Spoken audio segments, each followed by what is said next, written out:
Hello friends, स्वागत है आपका एजुकेशनल चैनल एडीट्यूब में। आज का हमारा टॉपिक है ट्रांसपोर्टेशन प्रॉब्लम।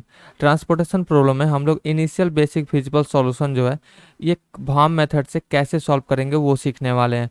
भाम मेथड में भी इसके पहले के वीडियो में आपको बता चुके हैं कि अगर प्रॉब्लम बैलेंस दिया हो तो उसका सॉल्यूशन कैसे करेंगे। आज के प्रॉब्लम में हम समझने वाले हैं, आज के वीडियो में, कि अगर प्रॉब्लम अनबैलेंस हो तब उसको कैसे सॉल्व करेंगे। ये कुछ इसका स्टेप दिया हुआ है, आप अभी वीडियो पॉज करके देख सकते हैं या लास्ट में मेरे सॉल्यूशन करने के बाद देखिएगा। तो प्रॉब्लम देखते हैं। Find the initial basic feasible solution to the following transportation by VAM. अब भाम मेथड से कैसे सॉल्व, ये ऐसे ट्रांसपोर्टेशन प्रॉब्लम का ये भाम मेथड जो है बहुत इंपॉर्टेंट टॉपिक है। ये बहुत बढ़िया मेथड है, हर एक जगह इसका यूज होता है। अब क्वेश्चन देखते हैं। यहाँ पे पहले कॉस्ट को अभी के लिए नहीं देखना है, फर्स्ट में क्या करना है, सिर्फ हमको सप्लाई और डिमांड कंपेयर करना है कि दोनों इक्वल है कि नहीं। अगर डिमांड देखे, टोटल डिमांड, तो 7 6 2 कितना हुआ, 15 हो गया। ले और सप्लाई देखे तो सप्लाई कितना है, 10 7 17 है। तो दोनों इक्वल नहीं है, तो हम इसमें दो अगर जोड़ दे तो ये 17 का 17 दोनों इक्वल हो जाएगा। तो हम इसमें यही करने वाले। अभी तक तो ये अनबैलेंस था, लेकिन हम अगर दो, एक कॉलम लेके डमी कॉलम, उसमें दो जोड़ देते हैं तो वो 17 हो जाएगा और ये हम लोग का प्रॉब्लम जो है ये बैलेंस हो जाएगा। तो यहाँ पे क्या किए हैं, since the total demand is not equal to total supply, question में नहीं था, इक्वल नहीं था, तो हम क्या करेंगे, therefore the problem is not balanced और अनबैलेंस बोल सकते हैं इसको। सो वी ऐड और डॉमी कॉलम, डॉमी कॉलम क्या लेंगे, अब जैसे इधर डिमांड में कम है तो इसमें डेस्टिनेशन में जोड़ेंगे, तभी तो यहाँ पे एक, जैसे अगर यहाँ पे दो जोड़ दे तो हम लोग का ये 17 आ जाएगा। तो वहीं एक नया कॉलम D4 जोड़ देंगे, डॉमी कॉलम होगा D4 हैविंग टू डिमांड। ये डिमांड क्या है, टू हो गया, तो बैलेंस ऑलरेडी हो ही जाएगा।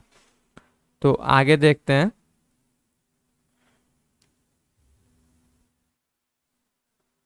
यहाँ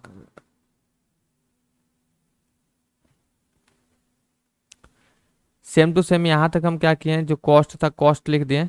एक नया यहाँ पे ये जो है डॉमी कॉलम ऐड कर दिए D4 को। ओके, और ये हम लोग का डिमांड हो गया, इसके ऊपर कॉस्ट है सब। अब आगे क्या होता है कि सबसे पहले हम लोग को कॉस्ट डिफरेंस निकालना होता है। ये समझ लीजिए अभी कंप्लीट क्वेश्चन दिया हुआ है, हमको एक कॉस्ट टेबल, टेबल में क्या करना है, ये कॉस्ट डिफरेंस ऐड करना है।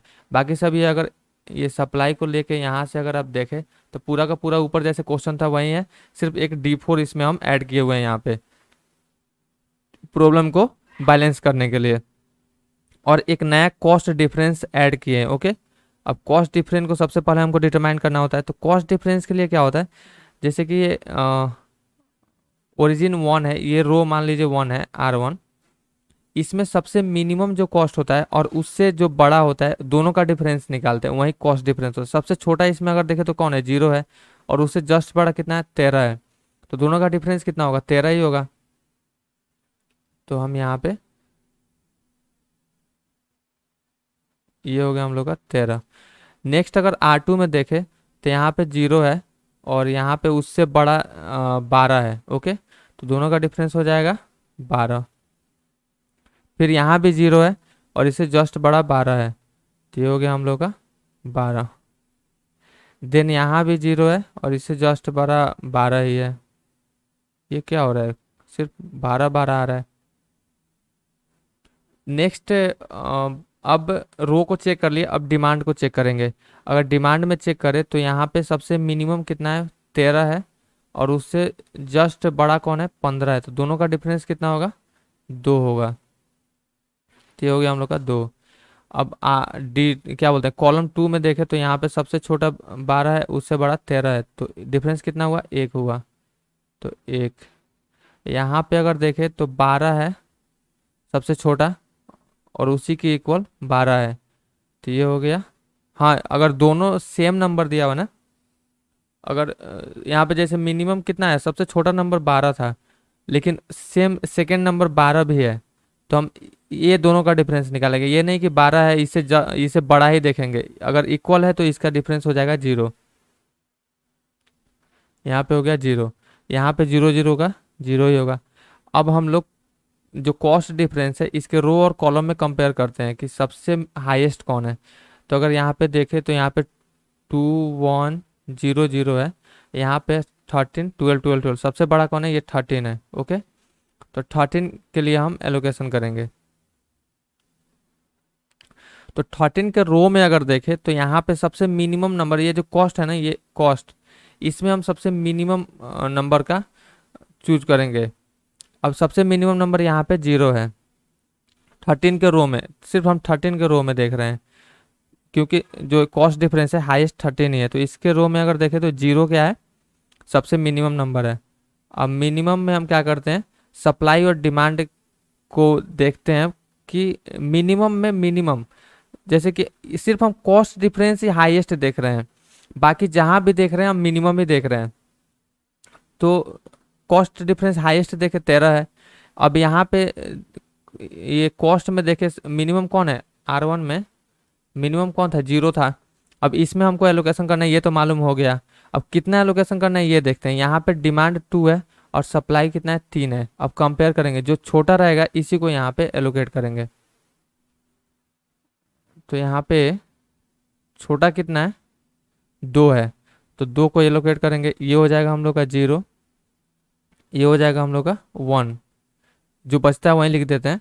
अब जब 0 आ जाता है तो उस रो या कॉलम को काट देते हैं। तो इस कॉलम में देखें तो 0 आ गया, ये डिमांड, तो इसको हम आगे के सॉल्यूशन में यूज नहीं करने वाले हैं, यहाँ हम इसको क्रॉस कर देते हैं, इसका आगे कुछ यूज नहीं होगा। अब नेक्स्ट फिर कॉस्ट डिफरेंस निकालेंगे, जब एक सेल का एलोकेशन हो गया उसके बाद फिर हम कॉस्ट डिफरेंस निकालेंगे नया। तो यहाँ पे तो नो चेंज, कोई चेंज नहीं होगा क्योंकि इस कॉलम में अगर देखें, इस कॉलम में कुछ चेंज हुआ नहीं है, तो कोई चेंज नहीं करेंगे यहाँ पे। फिर D2 यानी कि कॉलम 2 में भी कोई चेंज नहीं हुआ, तो यहाँ पे भी 1 हो जाएगा, यहाँ पे 0 हो जाएगा, ये तो होगा नहीं क्योंकि ये सब यूज हो चुका है सेल। अब नेक्स्ट कॉस्ट डिफरेंस निकालते हैं रो के लिए। तो यहाँ पे सबसे मिनिमम कितना है, 13 है बचा हुआ, क्योंकि ये 0 तो यूज हो चुका, उससे बड़ा है 17। तो 17 और 13 का डिफरेंस कितना होता है, 4 होता है। तो ये हो गया हम लोग का 4। उसके बाद देखें R2 में तो 12 है और 15 है, 12 और 15 का बीच का डिफरेंस होता है 3। उसके बाद 12 है और 13 है, तो 12 13 का डिफरेंस कितना होता है, 1 होता है। उसके बाद 12 और 13 इसका भी 1 हो जाएगा। अब अगर कंपेयर करें, ये हम कहाँ से चेक किए थे, इसको रो कर देते हैं क्योंकि इसके थ्रू हम ये सेल को सिलेक्ट किए थे। अब हम क्या करेंगे, सबसे हाईएस्ट अगर कॉस्ट डिफरेंस अब देखें, सेकेंड जो यहाँ पे कॉस्ट डिफरेंस है और यहाँ भी सेकेंड कॉस्ट डिफरेंस, दोनों में कंपेयर करते हैं, यहाँ पे 2 1 0 है और यहाँ पे 4 3 1 1 है। तो इसमें कंपेयर करें तो सबसे हाईएस्ट कौन था, 4 था। तो इसके लिए हम सेल को सिलेक्ट करेंगे, तो यहाँ पे आ गया, फिर हाँ यही है। अब भी अगर देखें तो ये तो 0 कट गया। अब मिनिमम कॉस्ट कितना है, अब मिनिमम कॉस्ट यहाँ पे 13 है। अब 13 के लिए लोकेशन करेंगे, तो 13 में डिमांड अगर देखें तो 2 है यहाँ पे और सप्लाई कितना है, 1 है। तो जो मिनिमम होता है वही हम यूज़ करते हैं। तो मिनिमम कितना है, 1 है, तो ये 1 यूज़ कर लिया तो 0 हो गया। अब ये हो गया हम लोग का 1 बच गया। अब बाकी ये जब 0 आ जाता है तो इसको क्या करते हैं, इस कॉलम में, सॉरी ये रो में सप्लाई जो है ये 0 हो गया, तो इस रो को हम क्या करेंगे, काट देंगे। अब फिर हम क्या करेंगे, कॉस्ट डिफरेंस निकालेंगे। कॉस्ट डिफरेंस निकालेंगे तो ये तो R1 कट चुका है पूरा। अब R2 में देखें तो 15 12 और 15 में कितना डिफरेंस आएगा, 12 और 15, क्योंकि सबसे छोटा 12 है, उससे बड़ा 15 है। तो ये हो गया हम लोग का 3 का डिफरेंस, तो ये हो गया 3। फिर यहाँ भी देखें तो 12 1 13 यानी कि 1 हो जाएगा, यहाँ एक 12 1 13 1। अब यहाँ पे 15 और 15, क्योंकि सबसे छोटा 15 है, कॉलम में चेक करें तो 15 है और उससे जस्ट इक्वल और बड़ा 15 ही है, तो हम 15 को यूज़ करेंगे। तो ये हो जाएगा 0 दोनों का डिफरेंस। फिर 12 1 13 इसमें हो जाएगा 1, इसमें 12 13 14 15 यहाँ पे 3 हो जाएगा। अब अगर देखें तो कॉस्ट डिफरेंस 3 में यहाँ भी हाईएस्ट 3 है और यहाँ भी हाईएस्ट 3 है। तो जब दोनों इक्वल होता है ना तो किसी एक को हम ले सकते हैं। ओके, कोई फर्क नहीं पड़ता है। हम इसी को ले रहे हैं, ये नीचे से ही ले रहे हैं क्योंकि ये इधर से देखने में झाऊ दिख रहा है। ये नीचे से अगर ले तो सबसे हाईएस्ट क्या है, 3 है। अब 3 में सबसे मिनिमम अगर कॉस्ट देखें तो यहाँ पे भी 12 और 12 है। ओके, तो हम क्या करेंगे, अभी इसको छोड़ देते हैं, या ले सकते हैं, कोई टेंशन नहीं, हम इसको एलोकेट कर सकते हैं। लेकिन उससे इजी हम लोग क्या रहेगा, ये रहेगा, क्योंकि यहाँ पे हम लोग को सबसे मिनिमम ये 3 वाला, यहाँ पे डायरेक्ट हमको दिख रहा है कि मिनिमम कितना है, 12 है। तो 12 के लिए हम एलोकेट करते हैं, तो यहाँ पे हो जाएगा कितना है, 4 है सप्लाई, और डिमांड कितना है, 6 है। तो मिनिमम कितना है, 4 है, तो 4 यहाँ फिल करेंगे, ये हो जाएगा हम लोग का 0, और ये हो गया हम लोग का 2। ओके, अब जब 0 हो जाता है तो हम इसको क्या करते हैं, काट देते हैं। ठीक है, अब कट गया, यहाँ इतना इतना सेल बचा हुआ है अभी। अब फिर हम कॉस्ट डिफरेंस निकालेंगे, तो 15 और 20 का डिफरेंस कितना होगा, कॉलम को पहले निकाल लेते हैं। 15 20 का 5 होता है, फिर 13 13 का 0 हो जाएगा, ये हो जाएगा 12 12 का 0, इसमें तो होगा नहीं। यहाँ पे 12 13 और 15, 12 1 13 यानी कि 1 हो जाएगा। यहाँ पे फिर 12 1 13।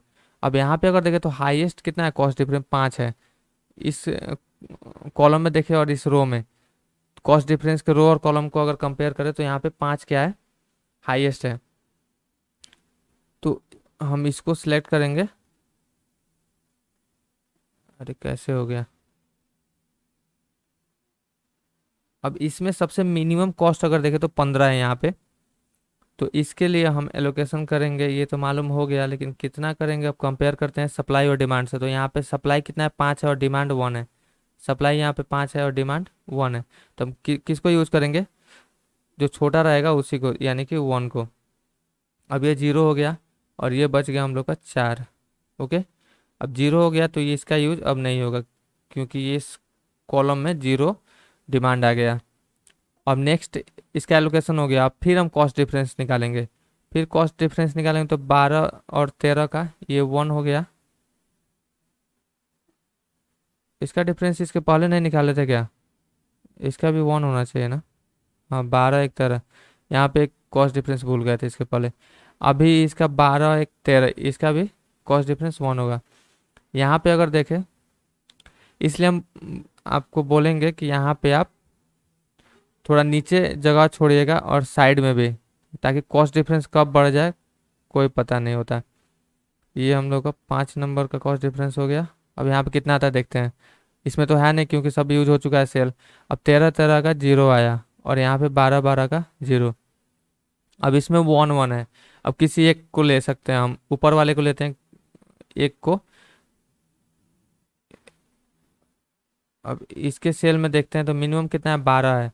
अब 12 के लिए एलोकेट करेंगे, तो यहाँ पे 4 सप्लाई है और 7 डिमांड है। तो छोटा कौन है, 4 है, तो 4 को एलोकेट करके ये हो जाएगा 0, और ये हो जाएगा 3। ओके, अब ये 0 हो गया तो ये काट देंगे हम, क्योंकि इस रो में सप्लाई 0 हो गया। अब लास्ट बचा हुआ है यहाँ पे 13 12।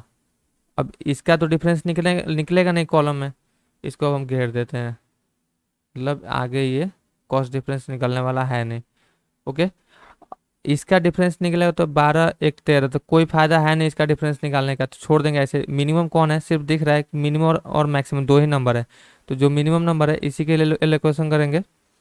तो यहाँ पे अगर देखें तो डिमांड 5 है और सप्लाई, सॉरी, डिमांड 3 है और 5 सप्लाई है। तो जो मिनिमम है उसी को यूज करेंगे। तो मिनिमम कितना है, 3 है, तो ये हो जाएगा हम लोग का 0, ये हो जाएगा 2। ओके, अब एक ही सेल बचा हुआ है यहाँ पे। अगर देखें तो डिमांड और सप्लाई क्या है, 2 ही है। तो हम लोग लास्ट में चेक कर सकते हैं कि हम लोग का बीच में सॉल्यूशन कहीं गलत तो नहीं है। अब कैसे चेक होगा, जब लास्ट में एक सेल बचा हो और सप्लाई और डिमांड क्या है, वहाँ पे इक्वल हो, इसका मतलब हम लोग का जो किया गया सॉल्यूशन है वो एकदम से सही है। ओके, अब लास्ट में हम क्या करते हैं, टोटल ट्रांसपोर्टेशन कॉस्ट के लिए कैलकुलेशन करते हैं। यहाँ तक आई थिंक आपको क्लियर होगा। आगे यहाँ पे पहले जो है पहले लिख लेते हैं। टोटल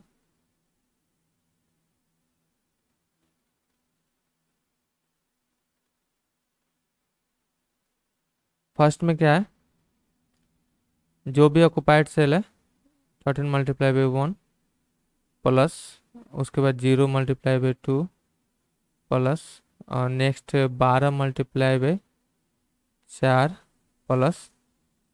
अब ऑक्युपाइड सेल कौन कौन है पहले देख लीजिए। यहाँ पे एक ये हो गया, एक ये हो गया,